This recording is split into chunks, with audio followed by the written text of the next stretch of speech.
Tiga. Assalamualaikum warahmatullahi wabarakatuh. Pada kesempatan kali ini, saya Muhammad Rizky Alfariji dengan NIM F1S1220095 bersama rekan-rekan saya. Yang pertama yaitu M. Wildan Hakimi Al-Azizi dengan NIM F1S1222132 dan Muhammad Farhan Hadrawi F1S1222149 dan Raka Bagaskara Putra dengan NIM F1S1222183 akan mempresentasikan hasil pembahasan kami yaitu tentang penjadwalan shift kerja menggunakan algoritma genetika di RSUD Raden Matahir, Kota Jambi. Rumah Sakit Umum Daerah atau yang biasa disebut RSUD Raden Matahir merupakan salah satu fasilitas kesehatan utama di Provinsi Jambi yang melayani berbagai kebutuhan kesehatan masyarakat, mulai dari pelayanan rawat jalan hingga rawat inap, dengan status sebagai rumah sakit rujukan regional. RSUD Raden Matahir dituntut untuk memberikan pelayanan berkualitas secara konsisten. Jadwalan kerja perawat di rumah sakit merupakan tantangan besar. Jadwal harus mampu memenuhi kebutuhan operasional rumah sakit sambil tetap mempertimbangkan aturan kerja, keseimbangan beban kerja, dan preferensi individu perawat. Namun proses manual dalam menyusun jadwal seringkali menimbulkan berbagai masalah seperti ketidakseimbangan shift, konflik jadwal, atau bahkan kelelahan perawat akibat beban kerja yang tidak terdistribusi secara optimal. Untuk mengatasi tantangan tersebut, penerapan teknologi dan metode optimasi seperti algoritma genetika dapat menjadi solusi yang efektif. Algoritma genetika merupakan metode komputasi berbasis evolusi yang mampu menyelesaikan masalah optimasi dengan mempertimbangkan berbagai kendala dan kebutuhan. Dengan menggunakan algoritma ini, RSUD Raden Matahir diharapkan dapat menyusun jadwal kerja perawat yang lebih efisien, seimbang, dan sesuai dengan aturan yang berlaku. Adapun rumusan masalah dari pembahasan kali ini yaitu bagaimana algoritma genetika dapat digunakan untuk menyusun jadwal kerja perawat. Selanjutnya, apa keuntungan menggunakan algoritma genetika dibandingkan metode lain? Lanjut, hasil dan pembahasan penelitian ini menggunakan sampel yang diambil dari 20 perawat yang memiliki kebutuhan kerja sebagai berikut. Shift kerja terdapat tiga jenis shift dalam satu hari, yaitu shift pagi dari jam 6 pagi sampai jam 2 siang, shift siang dari jam 2 siang sampai jam 10 malam, dan shift malam dari jam 10 sampai jam 6 pagi. Jumlah hari kerja, setiap perawat diwajibkan bekerja 5 hari dalam seminggu dengan 2 hari libur.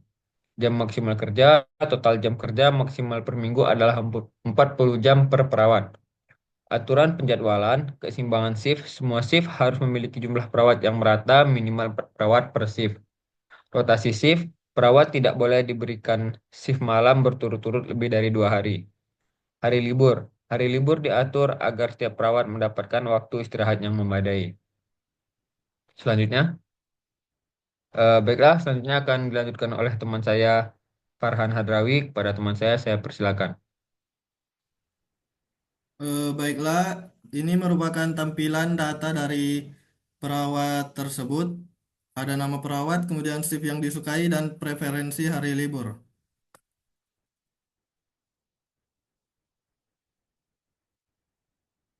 Kemudian kita merepresentasikan kromosom. Setiap kromosom akan merepresentasikan jadwal kerja selama 7 hari untuk semua perawat.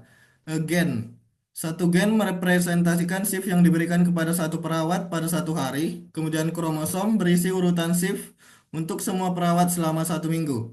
Di sini terdapat 20 perawat. Setiap perawat dalam daftar representasi kromosom merupakan satu individu dalam konteks algoritma genetika.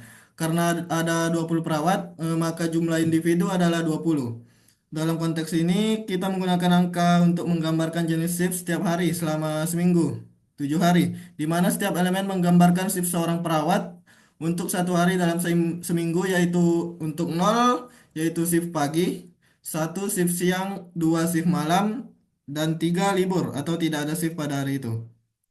Kemudian melakukan pembentukan populasi awal. Dalam pembentukan populasi awal, nilai kromosom untuk setiap individu diacak berdasarkan tabel preferensi shift dan hari libur yang telah ditentukan.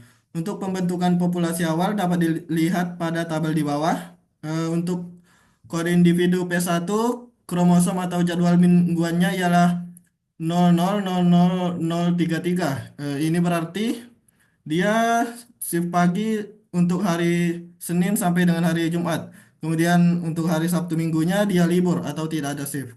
Untuk P2 juga hari Senin Selasa dia shift siang. Kemudian Rabu Kamis dia libur dan Jumat Sabtu Minggu dia shift siang juga. Begitu pula dengan yang selanjutnya. Kemudian evaluasi nilai. Penjelasan perhitungan. Penalti shift. Penalti diberikan jika shift yang diberikan tidak sesuai preferensi perawat. Penalti sebesar 100 untuk setiap ketidaksesuaian shift. Kemudian penalti hari libur. Penalti diberikan jika perawat bekerja pada hari libur yang diinginkan. Penalti sebesar 200 untuk setiap ketidaksesuaian hari libur. Kemudian penalti tidak sesuai preferensi shift. Penalti tambahan sebesar 100 jika perawat bekerja pada shift yang tidak sesuai preferensi harian. Kemudian ada total penalti, penjumlahan penalti, shift, penalti hari libur, dan penalti tidak sesuai preferensi shift. Seperti yang dapat kita lihat pada tabel di bawah ini, untuk ID P1 dengan kromosom 000033 ini tidak memiliki penalti shift, penalti hari libur, penalti tidak sesuai preferensi shift karena dia sudah sesuai dengan aturan yang berlaku. Kemudian untuk P3 di sini dia memiliki penalti libur sebesar 400 dan ya totalnya 400. Begitu pula dengan yang di bawah-bawahnya. Kemudian untuk mendapatkan nilai fitness dilakukan perhitungan dengan rumus berikut. Fitness sama dengan 1/1 tambah total penalti. Jadi setelah menggunakan rumus tersebut, kita mendapatkan perhitungan fitness yang dapat dilihat pada tabel di bawah ini. Untuk P1 fitnessnya 1 karena tidak ada penalti. Kemudian P3 fitnessnya 0,0025 karena memiliki total penalti sebanyak 400. Begitu juga dengan seterusnya. Baiklah, untuk selanjutnya ialah seleksi akan disampaikan oleh Wildan. Kepadanya saya persilahkan.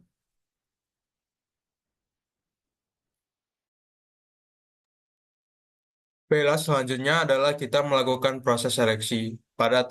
Seleksi merupakan tahap penting dalam algoritma genetika untuk memilih individu terbaik dari populasi yang akan menjadi induk dalam proses reproduksi atau crossover.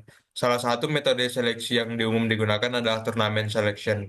Pada metode ini, beberapa individu dipilih secara acak dari populasi kemudian dibandingkan berdasarkan nilai fitnessnya. Individu dengan nilai fitness terbaik akan dipilih sebagai pemenang turnamen. Nah, pada turnamen selection eh, kali ini kami menggunakan kas sama dengan dua, yaitu berarti perbandingannya adalah dua individu. Untuk T1 atau turnamen yang satu adalah pesertanya adalah P1 dan P3. Untuk nilai fitness dari P1 itu 1, sedangkan P3 itu 0,0025, yang berarti pemenangnya adalah P1. Untuk turnamen kedua itu P2 dengan nilai 1 dan juga P5 dengan nilai 0,0017. Berarti pemenangnya adalah P2. Dan itu pemenang pemenang ditentukan dengan nilai fitness yang tertinggi. Jadi di sini kita mendapatkan 10 total pemenang. Selanjutnya, jika sudah didapat dengan 10 total pemenang, maka dilanjutkan dengan crossover. Pasangan pemenang yang telah terpilih seperti yang sebelumnya adalah berikut. Pemenang pertama adalah P1, pemenang kedua P2, ketiga P4, keempat P7, kelima P9, keenam P11, dan seterusnya. Setelah itu, kita menentukan titik crossover. Titik crossover yang dipilih adalah posisi ketiga. Contohnya berarti memisahkan bagian pertama hingga ketiga untuk ditukar. Selanjutnya adalah langkah melakukan crossover. Crossover bagian kromosom dari kedua parent ditukar pada titik tertentu. Titik tertentunya itu tadi adalah titik yang ketiga untuk menciptakan kombinasi baru. Misalnya itu adalah offspring satu. Itu adalah kombinasi bagian awal kromosom dari paren satu dengan bagian akhir kromosom dari paren 2. Misalnya ada offspring 2 yaitu berarti kombinasi bagian awal kromosom dari paren 2 dengan bagian akhir kromosom dari paren satu. Berikut adalah kombinasinya. Yang pertama, paren satu itu memiliki kombinasi yaitu memiliki kromosom 0, 0, 0, 0, 0, dan 33. Parent 2 memiliki kromosom 11, 33, 1, 1, 1. Jadi setelah dilakukan crossover, yaitu didapati offspring 1, yaitu 0, 0, 0, 0, dan juga 1, 1, 1. Offspring 2 didapati kromosomnya adalah 11, 33, 0, 33. Nah, berikutnya ada juga sama dengan seperti itu. Untuk bagian selanjutnya itu adalah mutasi. Untuk bagian mutasi akan dilanjutkan oleh teman saya yaitu Raka.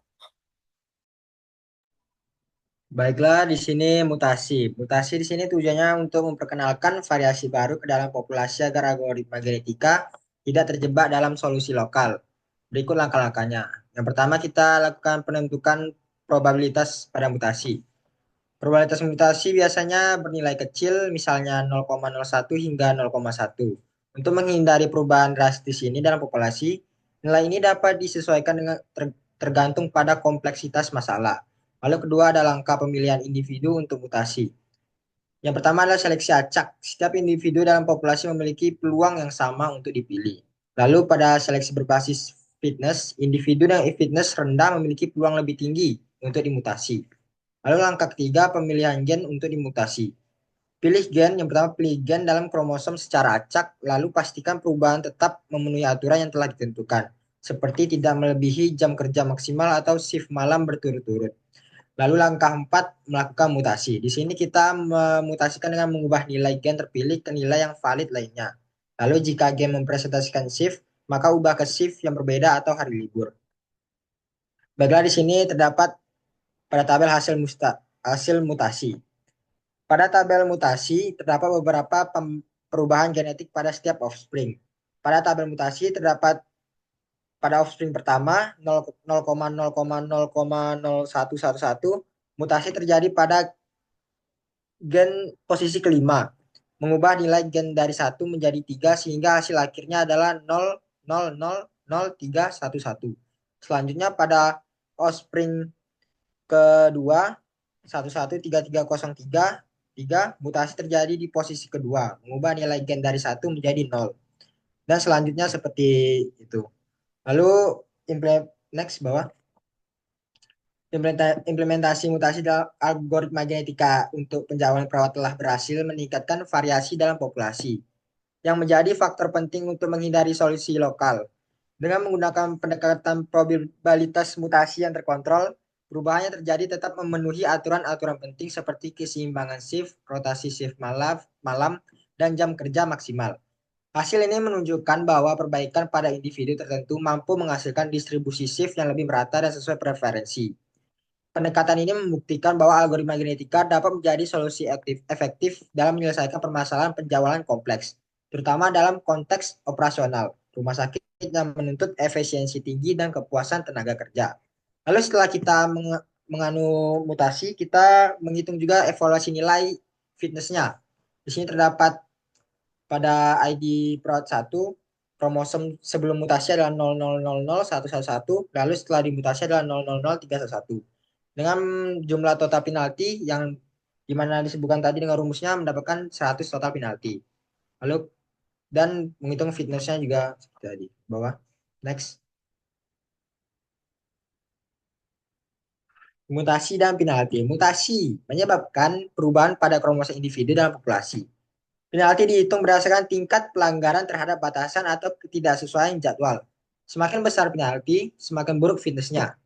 Nilai fitness dihitung menggunakan rumus tertentu yang berbanding terbalik dengan total penalti. Semakin kecil total penalti, semakin besar nilai fitness. Lalu di sini ada efektif. Mutasi yang berhasil mengurangi penalti menunjukkan hasil yang positif. Namun dalam kasus ini sebagian besar perubahan tidak signifikan dalam mengurangi penalti. Lalu pada maksud individu dengan fitness rendah 05 memiliki penalti tertinggi sehingga memiliki fitness rendah 0,03. Mutasi tidak cukup membantu untuk meningkatkan kualitas jadwalnya. Next, kesimpulan.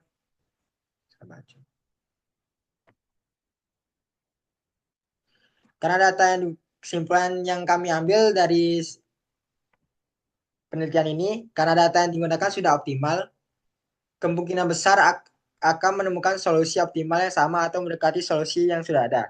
Ini menunjukkan bahwa algoritma genetika mampu mempertahankan solusi optimal dalam proses pencarian.